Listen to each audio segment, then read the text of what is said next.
Welcome everybody. Unexpected, but after all, I think we did say, didn't we, yesterday's podcast that you know what? I think we won't be back until after Thursday, but you never know. They're Yeah, I really think wanting we word of were Man hoping for a United. few days off. Yeah, and Yeah. Man United being Man United, obviously missed us and wanted us to be back on soon as Dan Ashworth gone. What do you say? What is there to say about it? Like, You know, I think everybody knows our views on this, and we've been true to this from day one. We've always been Glazers out full sail.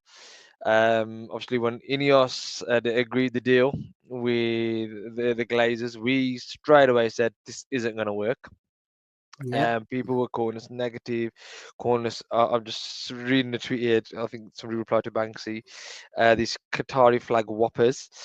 flag whopper. That's a new one. Yeah, It was yeah. flag shaker. That as well. One of our good friends as well. I think Debbie. I think she's been also. She said the same thing that she was saying that she's also been called the same thing as well. And you know what? We best in class. That's what we kept being told. Best in class. I have a This question. gone.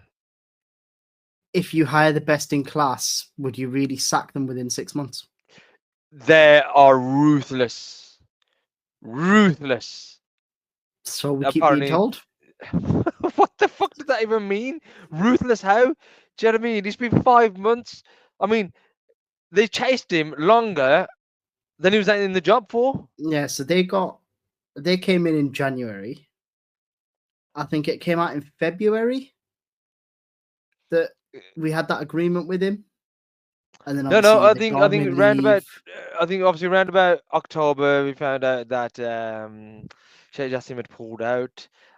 Between then and December, when it kind of an official news was sent, I think it was around just before Christmas that Jim Ratcliffe will be happening, and you started hearing all the rumors from then.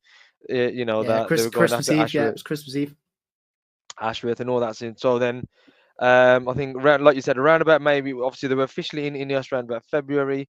Then I think maybe another couple of weeks. Then he was on gardening leave, so I don't think he started until June, May, June or something like that. He wasn't I there think for he the FA started. Cup Was final, was it? he? No, I think he started in August. Something like that. Yeah. Maybe even no. I think it might have been before as well. Look, I can't remember the exact time scales now because I don't really give a fucking shit. Because we knew this is the way it was going to work, but I think what we're saying is, how are the best in class? This INEOS group that have learned from their mistakes, and they're taking over Manchester United. It's not Nice, it's not Lezone. Lazans. They're out to pull the people that want to pull this, that, the other, and they go and sack their main man, Dan Who Ashworth. they Because don't forget, chased. yeah, who they chased. Don't forget all the wonderful words that obviously Jim Ratcliffe was talking about him. 10 out And of there's 10 sporting director, I think he called yep, him. something like that. Yep, and then you go and sack him after 5 months. Now, and this is the funny thing. There's a few different reports why he's been sacked. I think the two main ones are one is the summer transfer window, which we'll touch upon Yeah. in a second, and the second one is the extension of Eric Ten Hag. Okay, so Which, by the way, Jim Ratcliffe actually championed, yep, as per but more. reports at that point in time. He even said it on BBC, I think he was, or whoever he was talking to. I was not they had in the He does a lot environment. of talking. Eric Ten Hag is a great manager. We've had great managers before. It's just obviously the environment isn't set up, blah blah blah. But okay, let's start with Eric Ten Hag extension that they're blaming him for. Remember before the Liverpool game, him and Barada were kind of having a conversation. I can't remember who it was. They were being interviewed, and they both kind of washed their hand. The distance themselves of saying that they gave the extension to Eric Ten Hag. There Yeah, was almost like, yeah, it was along the lines of the decision was made before we got here or something like that. before we got here, yeah. So both Barada and Ashworth were washing their hands of that and saying it wasn't us, you know. And then going back to the other point, which is the summer transfer window. Now, people were telling me that he's not been here long enough to do a summer transfer window. So, he should have, he needs to be given more time, this, that, the other. So, how do you sack him for that? Oh, I was going to call it a mess, but it's a complete shit show. And it's the perfect reflection of what Manchester United is right now. Right now, I think one of the It's a lads, match made in heaven. yeah, I think one of the accounts I didn't, he's saying Circus du Soleil. Yeah, Do you know what I Odin, mean? he's in the Discord. He compared it to Cirque du Soleil with the ticket prices and Yeah, yeah, £66. well, I think they're the same ticket prices as Cirque du Soleil, and this is what it is. It's just just a circus, a fancy circus. the thing I find funniest about all of this. So if let's start from the beginning when INEOS came in. Let's call it Christmas Eve because from that point on, it was pretty much nailed on. They were in, Yeah. right? Dan Ashworth reports come out January, February time. February, he goes on gardening leave. He was meant to be on gardening leave for a year and a half. Then it turned into a year. Then there was this whole thing of, Newcastle want 20 million. Some people say we paid 2 million. Some say we paid 3. Some reports say we paid 10. We don't know the figures. And I'm pretty sure they could disguise the figures if they wanted to. Yeah. Maybe a PLC, but there's ways around it. Like, accountants know this shit.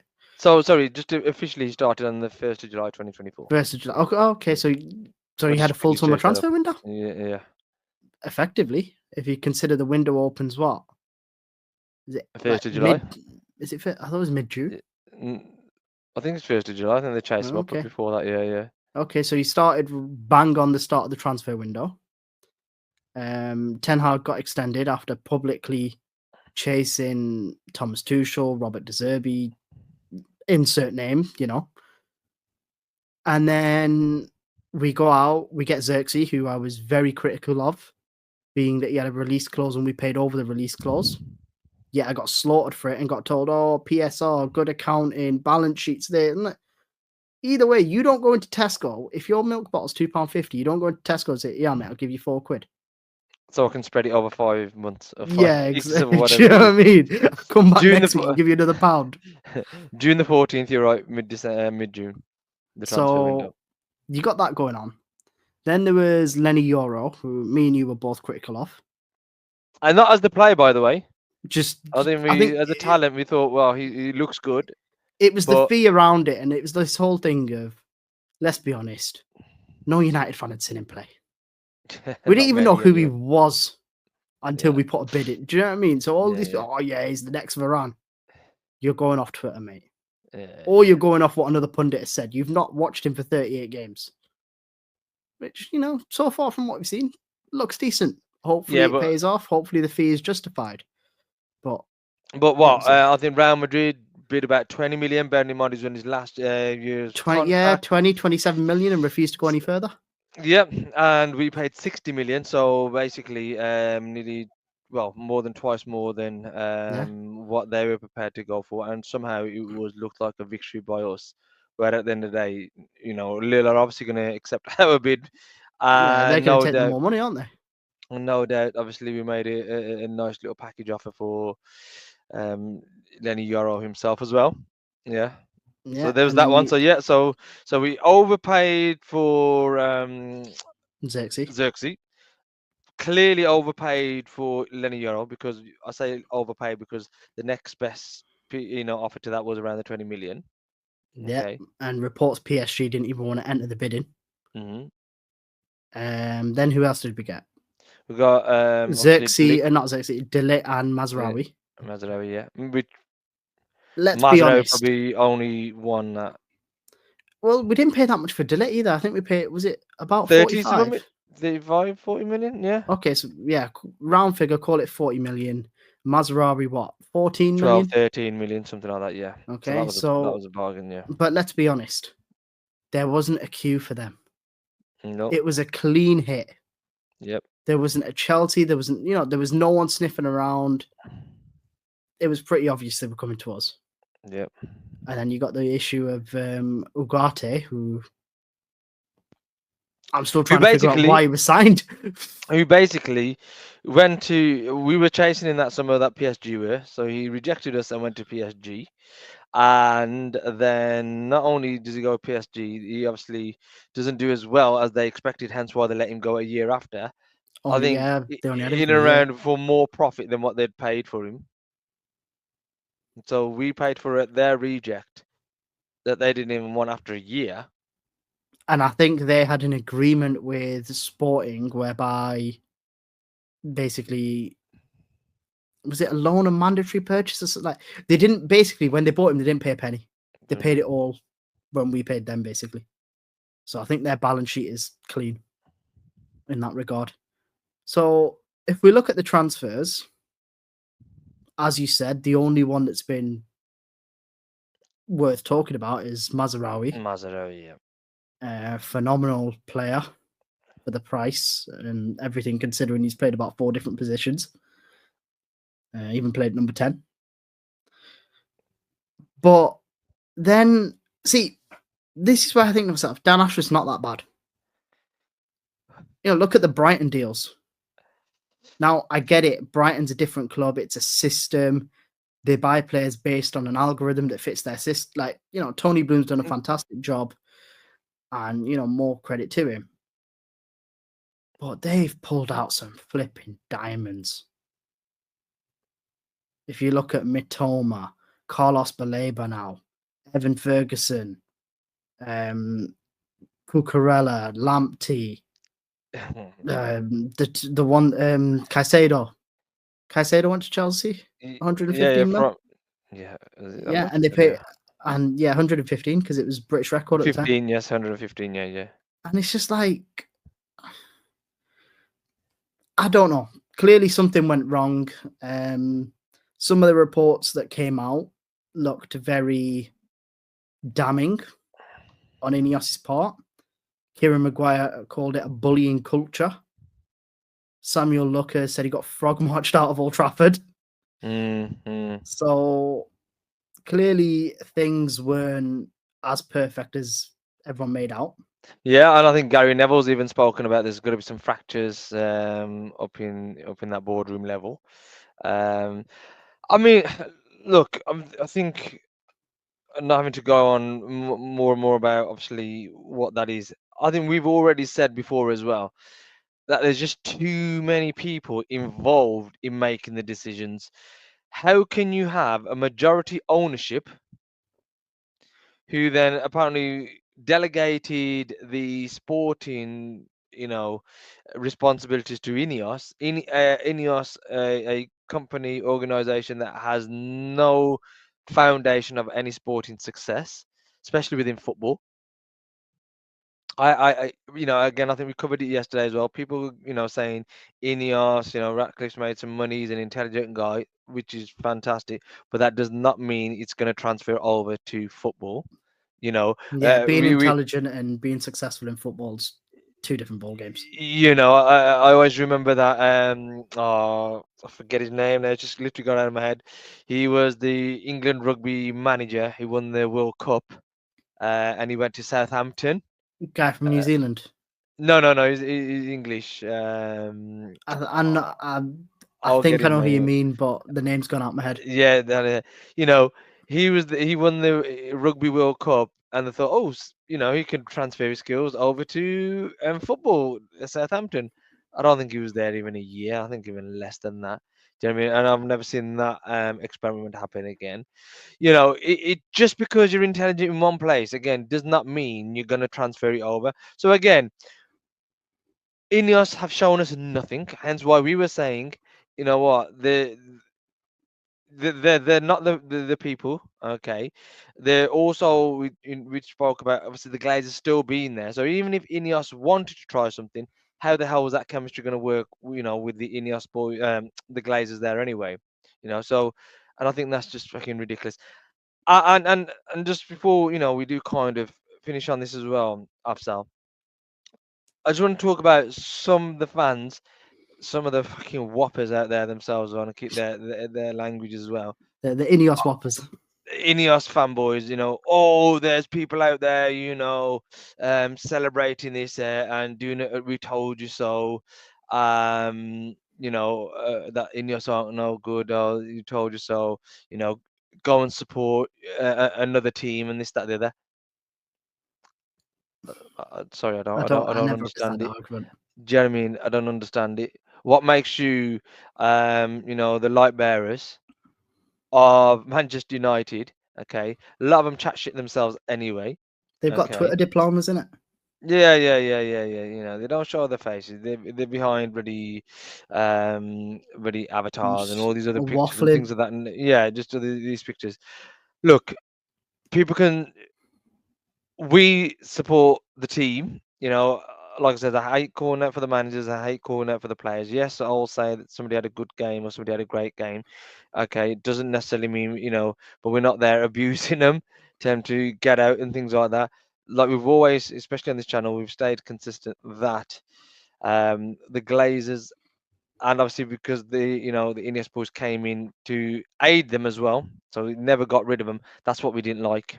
Okay, so like we've said many times before, it could have been Qatar Whoppers, it could have been English Whoppers, it could have been really Canadian, it could have been Puerto Rican. I don't care who it was, yeah, as long as obviously they're half decent, they supported the club, and that was a nice bonuses. And the main thing was they got rid of the Glazers, 100%. And Yeah, again, absolutely. I think one of the tweets that Aki brought up from last year as well, within the with the reports as well, that Shea Jassim refused to Any do any kind other of deal partnership. partnership other than a full sale, full buyout. Now, that to me speaks volume of somebody who actually understands the club, understands the fans, understands what's been happening, to hold his ground and say no, I want a full sale, a full buyout, Not rather than even this that. guy. He stood by his original mission statement of a full sale. Yeah, a full He buyout. didn't bend it to 100 to 50 to 25 to Like Jim Ratcliffe did. 27 with sporting control and all his bollocks. So when people say, "Oh, he didn't have the money," he didn't have the proof of funds, I think that's obviously even what's his name's rubbish that as well. The guy who's looking after the sale. Um, Rain. Joe yeah, the Rain something. Group. Yeah, the CEO of them guys. He rubbished that. The funds were there, but again, it goes back to if Jim Ratcliffe wasn't there with that option of doing a partnership, then I'm pretty sure the Glazers would have gone either with Shea Jassim, or if Ratcliffe actually gave a full buyout, they would have gone with that. So they only they had options. They went with one of the options that they had. If they didn't have the option of a partnership, they wouldn't have gone with that because it wasn't And there. they've retained pretty much all the control. Exactly. Do you know what I mean? So again, when I just want to, just finish off on this. So when people are calling out the ownership, when people are saying "we told you so," I never like "you told you so," and I hopefully my tweets and my conversation don't come through as that, because I don't like it myself. However, what I will definitely say, this is why we did not want a partnership. This is why we wanted a full sale, because we just know with those Glazers there, this is what's going to happen. Just a shit show, as what we've been seeing. Do you know what I mean? But yeah, I mean, obviously, big news. Obviously, um, again, just reflects where we are as a club and how it's been run. But before we do finish, any inklings as who they might bring in or what they may do? Well, we were all in a space earlier today and people were talking about Hugo Viana, which I believe he's contractually obligated to Man City. So Excuse me. good luck with that one. Yo, even if he wasn't, even if he didn't sign a pre-contract with them, I don't think he'd come anyway. I think I think Ruben's probably on the phone saying yeah, it's not worth it, mate. It's not worth it. Save your rep. yeah, you're a good friend of mine. Don't bother. You know what? I don't care who comes in because it's not going to change anything. realistically, if someone comes in between now and January, they're going to have the January window. What can we possibly achieve in there? Because apparently another tweet from Kieran Maguire was that Dan Ashworth's severance pay factors into PSR. Yeah, it does. Which just we like all the other only just passed. Yeah. On the last assessment. So, given all the redundancies, given the sackings, given the fee paid for Ruben Amorim and his staff, are we going to pass that again? I don't think so. No, we don't know. And just the other thing as well. People were telling me that Jim Ratcliffe had put in the best in class in place, and he was going to not get involved in any of the decisions, footballing decisions, sporting decisions. Reports were saying that he was the main factor that wanted to get rid of Dan Ashworth. He was the main factor in keeping Ten Hag. He was the main factor in wanting rid of Dan Ashworth, along with, and this terrifies me, Sir Dave Brailsford. It absolutely, honestly, genius, bro, genius. It's freezing cold in Manchester right now, but that gives me shivers. Yeah. The fact that, like, it's a scary thought, man. Yeah, he's Jim's right hand man. I get it, but he should be nowhere near a football club. He's got to have some pictures or something on him, man. He's got to have some dirt on Jim Ratcliffe. There's no way you can fail that many times in different areas of sports and still retain your job. Do you know what I mean? There's got to be something there. He's got to have something on him, man. Or he's married into the Ratcliffe family and we don't know about it. Yeah, God knows, man. But yeah, I think a good place to wrap it up. I mean, yeah, like we said, this is Manchester United. You know, we wanted to come up after the game and the Victoria Pleasant game, but yeah, we don't know what's going to be in store between now and before that game. So we might be back. We might not be. We're back inside Ralph Rangnick. Who knows? Yeah, but open heart surgery. It's just so interesting just to see. I think there's more entertainment off the pitch than there is on the pitch at the present moment in time. So yeah, so everybody, thank you for listening. Obviously, please like and subscribe to the channel as well. Do leave your views on there. You know, we will read them, have a look as well, and get your thoughts on what's happening at the club and who you think might be the next director of football as well. But yeah, on that note, see you all. Thank you. The guy that turns up on your parties, dropping the hit, coming Haraami, coming to